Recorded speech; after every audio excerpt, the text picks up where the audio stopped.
오늘은 성령 강림 주일이기도 하면서 청년 주일로 지키는 주일입니다.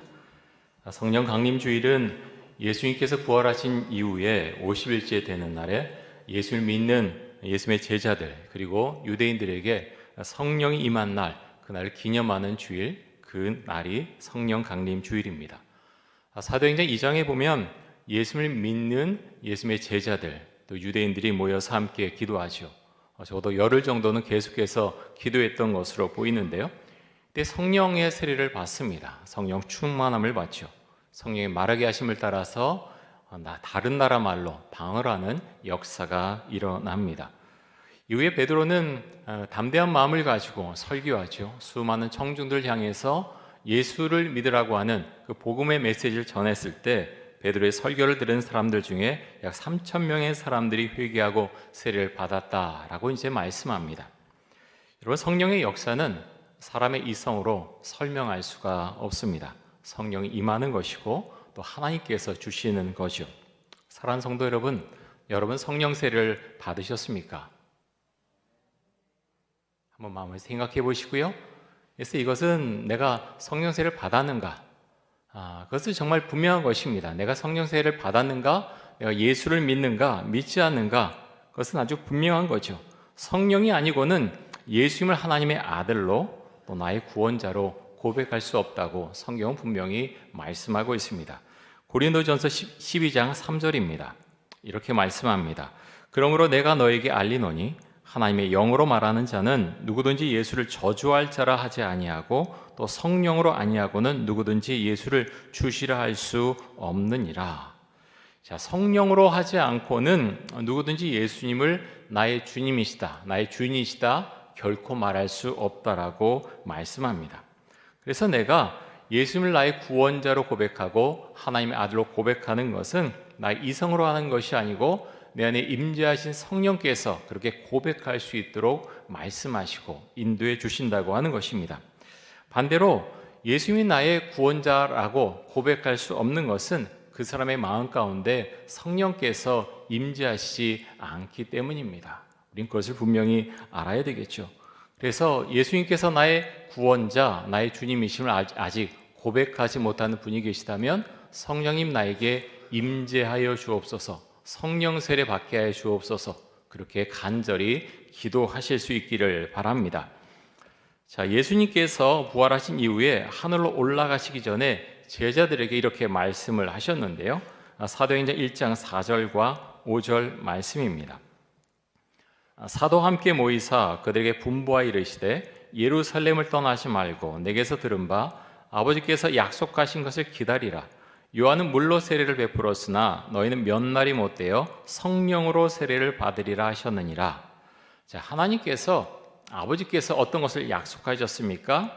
이렇게 말씀하셨지요. 요한은 물로 세례를 베풀었지만 너는 몇 날이 못되어 성령으로 세례를 받으리라. 성령 세례를 약속하셨다라고 이제 말씀합니다. 여러분, 물 세례하고 성령 세례하고 어떤 차이가 있습니까? 물 세례는 하나님을 믿는다는 고백을 전제로 한 상징적인 의식이죠. 또 공동체 앞에 선포하는 것입니다. 그 의식을 진행합니다. 하지만 물세를 받았다고 해서 그 사람이 죄 사함을 받았다라고 말하기 어렵죠. 왜냐하면 죄를 사하는 권세는 사람이 주는 것이 아니라 오직 성령님께서 하시는 사역이기 때문에 그렇습니다. 성령 세례를 받은 사람은 성령의 역사에 의해서 하나님 앞에 온전하게 회개하게 되고 또 이로 인해서 죄 사함을 받게 됩니다. 여러분, 물세례를 받을 때도 죄 사함의 역사가 일어나긴 하는데요. 어떨 때 일어나느냐? 그 사람이 온전한 회개를 하고 성령을 받을 때, 물세례를 받을 때도 죄 사함의 역사가 일어날 수 있습니다. 사랑하는 성도 여러분, 성령 세례와 성령 충만은 동일한 것입니까? 어떤 점에서 다릅니까? 성령 세례는요, 성령을 제일 처음 받을 때 성경은 그것을 가르쳐서 성령 세례다 이렇게 말씀하고 있습니다. 성령 충만은 성령 세례를 받은 사람이 계속해서 성령의 은총 가운데 성령이 자기의 심령 가운데 내주하셔서 자기의 모든 것을 이끌어 주실 때 그런 사람을 가리켜서 성령 충만하다. 성경은 그렇게 말씀하고 있습니다. 성령이 임하면 어떤 일이 일어납니까? 아주 분명하게 말씀하고 있는데요. 사도행전 1장 8절 말씀 보겠습니다.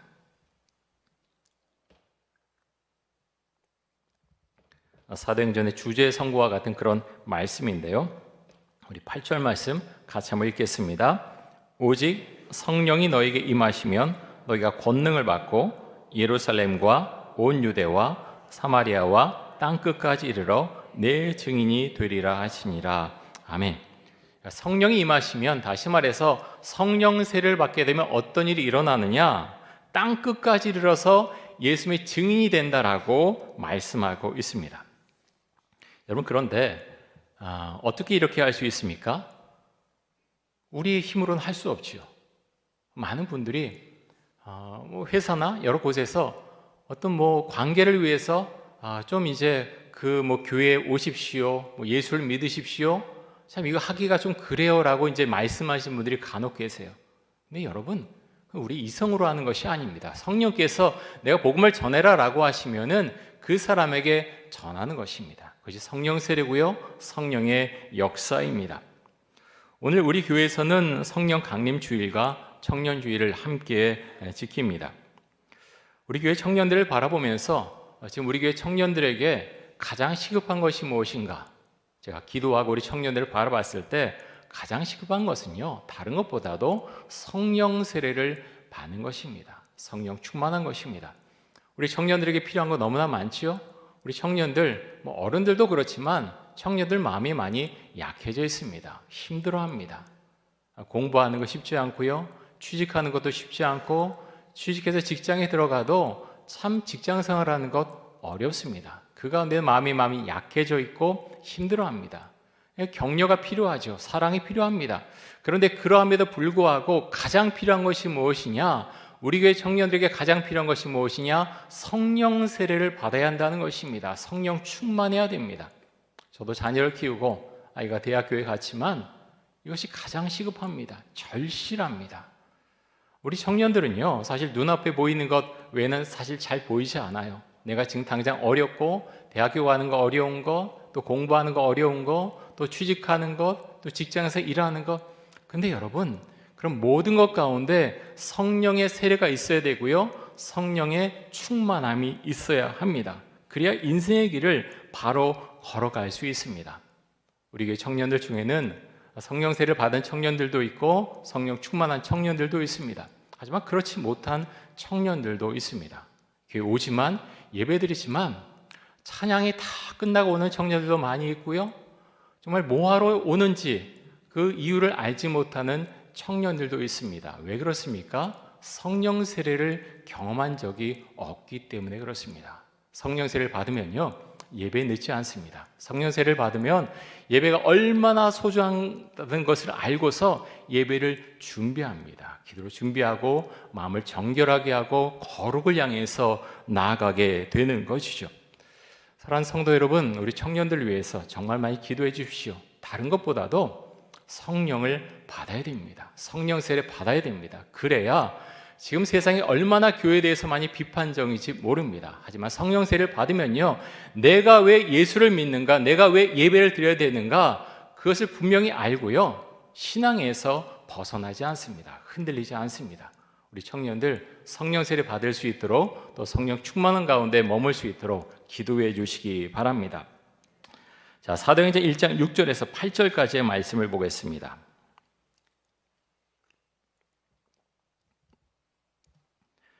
그들이 모였을 때에 예수께 여쭈어 이르되 주께서 이스라엘 나라를 회복하심 이때니까 하니, 이르시되 때와 시기는 아버지께서 자기의 권한에 두셨으니 너희가 알 바 아니요 오직 성령이 너희에게 임하시면 너희가 권능을 받고 예루살렘과 온 유대와 사마리아와 땅끝까지 이르러 내 증인이 되리라 하시니라.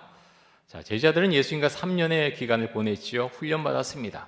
그리고 부활하신 예수님도 만났습니다. 근데 지금 제자들의 관심이 어디에 있습니까? 이스라엘이 로마에게서 언제 해방되는지 거기에 관심이 집중되어 있습니다. 근데 이런 제자들 향해서 예수님께서 뭐라고 말씀하십니까? 때와 시기, 그러니까 이스라엘이 해방되는 그 시기는 아버지께서 자기의 권한에 두셨으니 너희의 알 바가 아니다. 중요하지 않다는 것이 아니고요, 하나님께서 역사하시고 하나님께서 주관하신다라고 말씀하시고 있고, 이어서 8절에 보면 오직 성령이 너에게 임하시면 너희가 권능을 받고 예루살렘과 온 유대와 사마리아 땅끝까지 이르러 내 증인이 되리라, 이렇게 말씀을 하셨습니다. 자, 성령 세례를 받으면 예수의 증인이 된다고 말씀합니다. 그래서 권능이죠. 은혜입니다. 그래서 예수를 믿는 사람, 성령을 받은 사람과 또 성령을 받지 않는 사람은 세상을 바라보는 시각이 다르죠. 여러분, 여러분의 관심은 어디에가 있습니까? 세상 사람들의 관심은요, 돈, 또 자녀의 대학 입학, 건강, 취업, 승진, 사업의 성공, 내 집 마련, 권력, 명예, 이런 것에 완전히 집중되어 있죠. 그럼 여러분, 우리는 이런 것에 관심이 없습니까? 그렇지 않죠. 우리에게도 중요합니다. 건강도 중요하고, 자녀의 미래도 중요하고, 내 집 마련하는 것도 중요하고요, 직장 생활도 중요하고, 다 중요합니다. 그런데 어떤 것에 차이가 있습니까? 성령을 받은 그리스도인들은요, 하나님의 나라를 먼저 생각합니다. 성령을 받은 사람과 받지 않은 사람과의 차이입니다. 예수께서 말씀하시오, 너희는 먼저 그의 나라와 그의 의를 구하라라고 우리에게 말씀을 하셨습니다. 여러분, 어떠십니까? 이 말씀이 여러분의 심령 가운데, 생활 가운데 그대로 존재합니까? 여러분, 먼저 하나님의 나라와 하나님의 의를 구하며 살고 있습니까? 우리가 세상에서 추구해야 될 것이 많이 있죠. 성공을 향해서 나아갑니다. 하나님의 자녀들이 잘 되기를 하나님도 원하십니다. 그런데 너희는 먼저 그의 나라와 그의 의를 구하라, 여러분, 그 의미를 알고 경험하고 있습니까? 우리에게는 이것이 굉장히 중요합니다. 나의 심령 가운데, 나의 신앙 고백 가운데 이것이 있는가 없는가 하는 것은 너무나 중요하죠. 성령을 받았는가, 내가 성령 충만한가, 바로 이것에서 결정이 납니다. 나는 이전에 성령 세례도 받았고 한때 성령 충만했지만 지금 믿음이 식어버렸다라는 분이 혹시 계십니까? 그렇게 믿음이 식어버린 이유가 무엇입니까? 여러 가지를 말할 수 있지만 그 중에 핵심은요, 무엇인가 하면 회개 기도가 없기 때문에 성령 충만의 역사가 없습니다. 한번 믿음이 식어버린 분이 계시다면 생각해 보십시오. 언제 주 앞에 나의 죄를 놓고서 붙들고서 간절히 기도하면서 눈물 흘리며 주 앞에 나아가 보셨습니까? 성령의 역사는요, 분명합니다. 내가 내 죄를 회개하고 주 앞에 온전한 마음으로 나아갔을 때 우리를 다시 불러 일으켜 주시고요, 주께서 원하시는 그것을 하시도록, 하나님의 나라를 먼저 구하도록 우리의 삶을 이끌어 주십니다. 요즘 레위기 말씀으로 우리가 큐티를 하고 있는데요, 여러분들 좀 어떠십니까? 큐티하고 계신 분들, 레위기 말씀 참 쉽지 않죠. 우리는 지금 제사를 드리고 있지 않고요, 그 시대에 그렇게 제사 드린 방법 우리는 잘 그 이해하기가 어렵습니다. 그런데 말씀을 묵상하다 보면 왜 하나님께서 이 시대를 살아가는 우리에게도 레위기 말씀을 읽게 하시고 묵상하게 하시는지 그 이유를 발견하게 됩니다. 레위기를 통해서 하나님께서는 이스라엘 백성들이나 이 시대를 살아가는 우리들에게 너희가 정결하고 거룩해야 된다, 그래서 우리에게 동일하게 말씀하십니다. 여러 가지 복잡한 제사와 의식을 통해서 하나님께서 이스라엘 백성에게 원하시는 것은 하나님을 두려워하라는 것이고, 또 하나님 앞으로 나올 때 정결해야 하고 거룩해야 한다는 것을 우리에게 말씀하십니다. 사랑하는 성도 여러분, 여러분 하나님을 경외하십니까? 하나님을 두려워하십니까? 현대인에게는요, 참 이것이 굉장히 약합니다. 하나님을 두려워하는가? 정말 레위기 말씀 가운데 너희는 정결하고 거룩하라라고 말씀하셨는데, 여러분 주일 예배에 나오기 전에 하나님 앞에 얼마나 기도하고 오셨습니까? 얼마나 말씀 가운데 예배를 위해서, 성령의 임재를 위해서 기도하고 오셨습니까? 얼마나 준비하고 오셨습니까?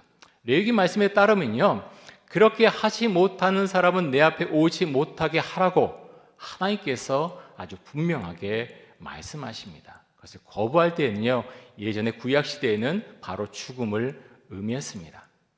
우리 현대인들이 신앙이 점점 멀어져 가는가, 여러 가지 이유가 있지만 그 중에 한 가지는요, 중요한 것 한 가지는 여호와를 경외하는 마음, 두려워하는 마음이 거의 없기 때문에 마음대로 행동하는 것입니다. 주일 예배 왔다 안 왔다, 마음대로 지각하고 준비하는 것도 없고 하나님을 두려워하는 마음도 없고 예배드리다가 왔다 갔다 하고 딴 생각하고 자기 마음대로 하고 왜 그렇습니까?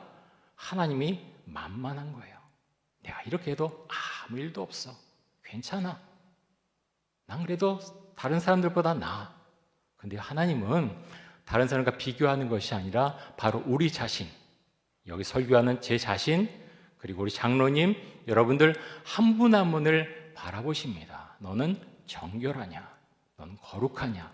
나에게 예배드린 자가 맞느냐? 여러분 개인에게 물어보시고 우리 이천동교회 공동체에 물어보십니다.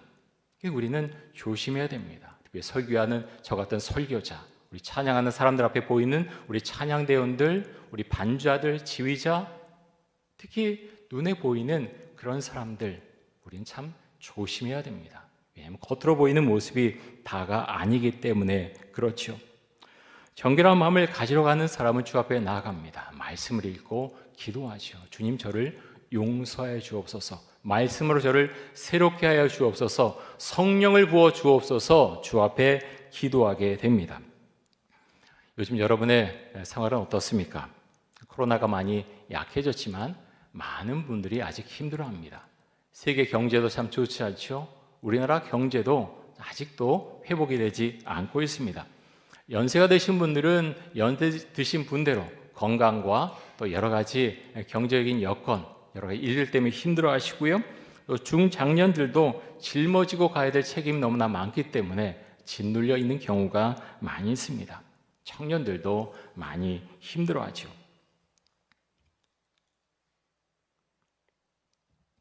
2023년에 통계청이 발표한 국민의 삶의 질 보고서가 있는데요. 여기 보면 사회적 고립도가 34.7%로 역대 최고를 기록을 했습니다. 고립된 관계는 우리 청년들 세대의 연애와 결혼에 아주 강한 영향을 주고 있는데요. 결혼하기 어려워졌고요. 결혼해도 출산을 모두 하는 것이 아니라 선택사항처럼 되어 버렸습니다.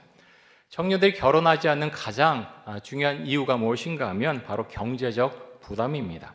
경제적 부담으로 인해서 결혼하지 않겠다는 청년들의 비율이 53.7%나 됩니다. 이 경제적인 어려움은 심리적인 압박으로 오게 되죠. 그래서 우울증이 생기고요, 불안장애가 생기고 수면장애, 스트레스가 있는 청년들이 얼마나 많이 있는지 모릅니다. 건강보험심사평가원의 우울증과 불안장애 진료 현황 분석에 따르면 우울증 환자의 수가 코로나 유행 기간 동안 급격하게 늘었는데요. 그중에 가장 급격한 퍼센티지가 늘어난 세대가 어딘가 하면 20대 청년들입니다. 무려 45.2%가 증가했고 전 연령층 가운데서 가장 우울증 환자가 많습니다. 더 심각한 것은 사회와 단절하고 인터넷도 끊고 지내는 은둔형 청년들이 급격하게 늘고 있다고 하는 것입니다. 그래서 여러분, 우리는 청년들을 위해서 기도해야 됩니다. 그래도 우리 교회에 나온 청년들에게는 정말 희망이 있습니다. 그래서 우리는 기도해야 됩니다. 주님 함께 하시고 무엇보다 주의 성령께서 임재하여 주옵소서, 성령세를 받게 하여 주옵소서. 여러분 그렇게 간절히 기도해 주십시오. 여러 가지가 많이 필요하지만 그것이 절실합니다. 성령세를 받게 되면요, 그 눌렸던 마음 그것이 다시 해소가 되고요, 주 앞에서 자신감을 얻게 됩니다. 자신의 인생에 대해서 고민하게 되고 인생의 문제를 가지고 주 앞에 기도하게 됩니다.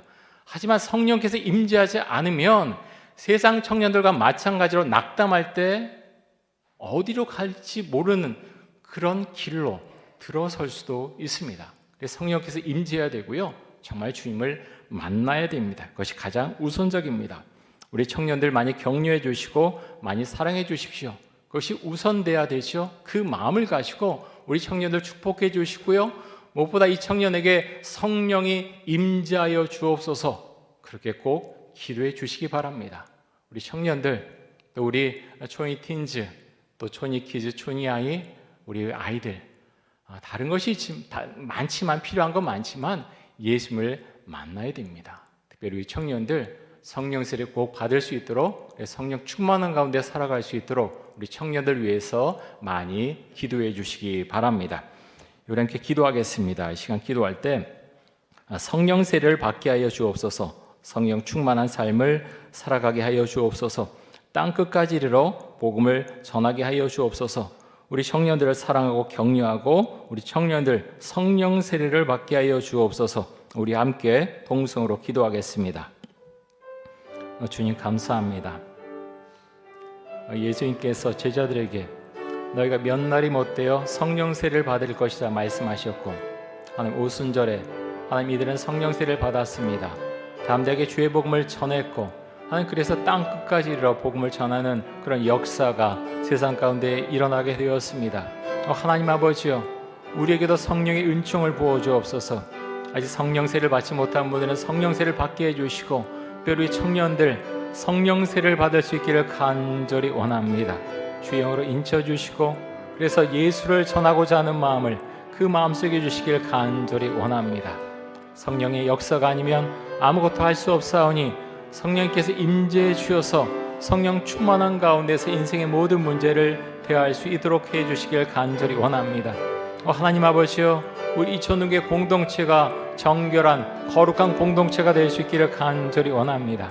하나님을 경외하게 해주시고 하나님을 두려워하는 마음을 갖고서 믿음 생활할 수 있기를 간절히 원합니다. 하나님께 어떤 분이시고 우리의 삶을 어떻게 인도하시고 세상을 어떻게 지배하시는지 우리가 그것을 알 수 있기를 간절히 원합니다. 하나님 아버지여, 우리 가운데 말씀하시고 우리 교회가 성령 충만한 교회, 그래서 교회를 사랑하고 예수님을 사랑하고 복음을 전하는 교회, 주께서 그런 교회로 이루어 주옵소서.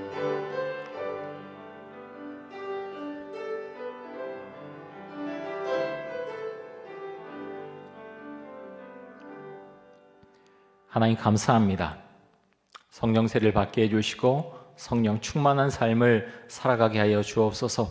하나님 그 마음을 주실 때 정말 예수님을 믿지 않는 사람들에게 자랑하도록 해주시고 복음을 전하게 해주실 줄 믿습니다.